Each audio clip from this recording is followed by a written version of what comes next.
Teori sektoral.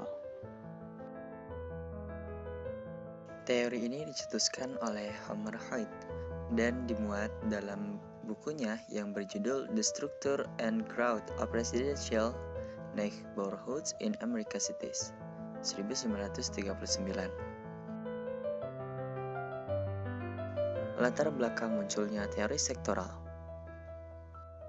Teori ini muncul berdasarkan penelitiannya pada tahun 1930-an. Hoyt berkesimpulan bahwa proses pertumbuhan kota lebih berdasarkan sektor-sektor daripada sistem gelang atau melingkar sebagaimana yang dikemukakan dalam teori Burgess. Hoyt juga meneliti kota Chicago untuk mendalami daerah pusat kegiatan atau Central Business District yang terletak di pusat kota.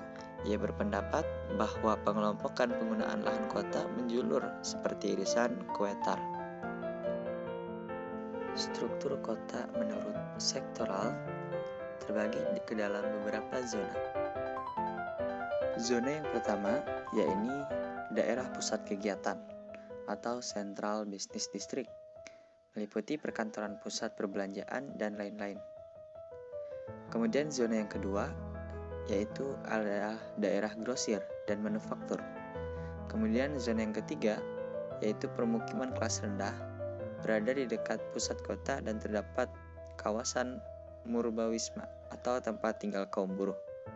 Kemudian zona yang keempat, pemukiman kelas menengah, berada agak jauh dari pusat kota atau sektor industri dan terdapat kawasan Madya Wisma atau tempat tinggal kaum menengah.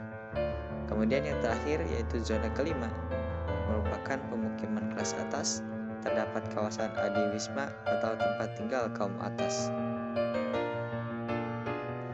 Asumsi teori sektoral, yaitu yang pertama adalah daerah-daerah dengan harga jual atau sewa tanah tinggi biasanya terletak di luar kota.